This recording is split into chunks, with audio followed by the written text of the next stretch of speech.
Hello and welcome back to Ozark Book Chats. We are moving on to Chapter 4 now, but we are currently reading Strange Customs of the Ozark Hillbilly by G.H. Pipes, published in 1947. We just finished up Hillbilly Superstitions, Chapter 3, and now we're moving to Chapter 4, which is Hillbilly Gal. Abe Cooch said, "You fellers just sit out on the porch a spell and I'll get you a swig to cool your goozles. I hope you ain't in no hurry, because I sure gotta lay Grandma out before she gets stiffened in a poker, and then we'll get to swap it on their dog." After he had gone around the circle, Jewel looked at me and whispered, "Let's get out of here while we have a chance."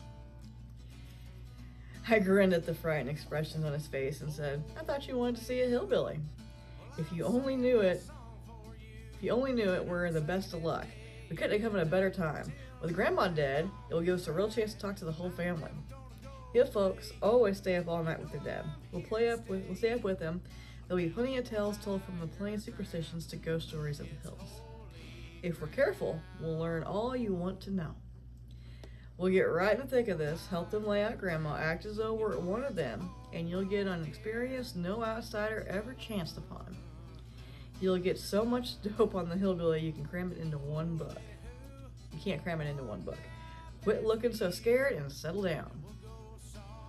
I wondered about the old woman laying dead inside the cabin. I knew by the screams we had heard that someone besides Abe was in there. Abe Cooch said his wife was up at the springs, the screams must have been coming from his children. Besides Cassie, the 16-year-old daughter, there were 7 younger children, 4 boys and 3 girls. I listened, but couldn't hear anything.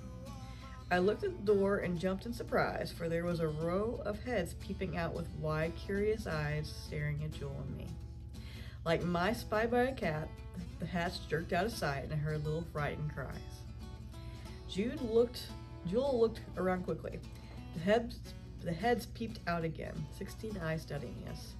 I looked at Cassie Cooch and her black eyes peering up from the sun-brown face. Her wavy hair, black like Abe's, gleamed in the sun. A tiny grin cracked her full lips and I smiled. Jewel stared at me. I knew what was going through Jewel's head. Even if Cassie was a hillbilly, there was no denying her beauty. I had seen her a few times in town, and I had never failed to marvel at her pretty face and curved figure.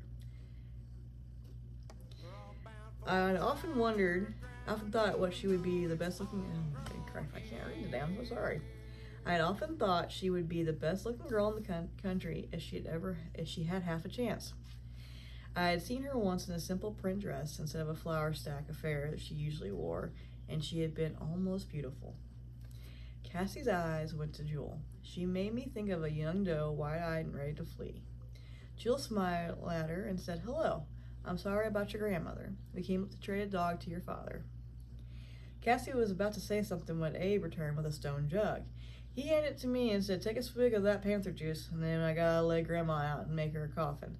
After that, we'll get to swap it on that dog. Will he hunt good?"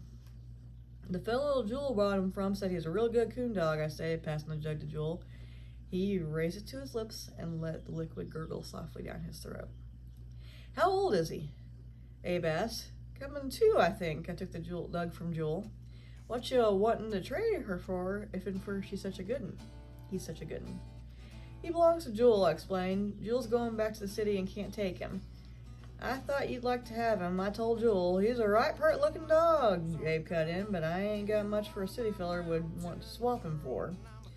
Abe took the jug and held it to his lips for a long time. You got more of this white mule, haven't you?" I asked.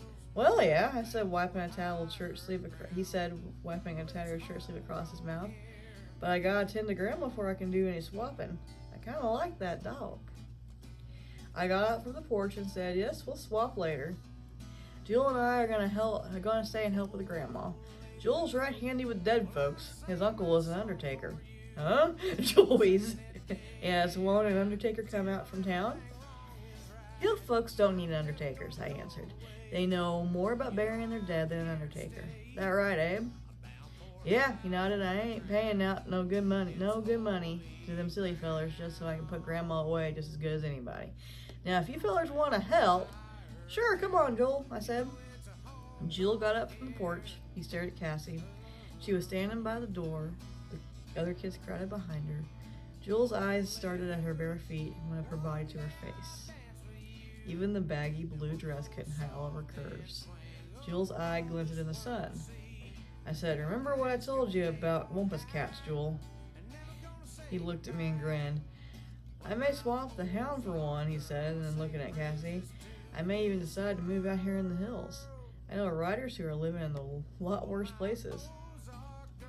Cassie looked up through her arched eyebrows. "Are you a rider feller?" she asked.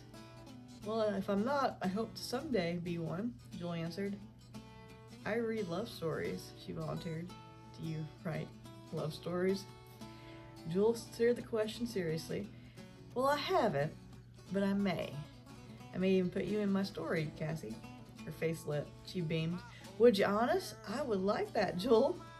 He smiled, and I wondered if he was thinking my thoughts. That her low, throaty voice was so pleasing it made you feel funny inside. He must have been, the way he kept smiling at her. Is it sad that I'm over here wondering how old Cassie is and whether two grown men should be looking at her like that? Next time, more on the story. Thanks for stopping by Ozark Book Chats. That was Chapter 4, Ozark Hillbilly Gal. We'll pick it up next time. Thanks.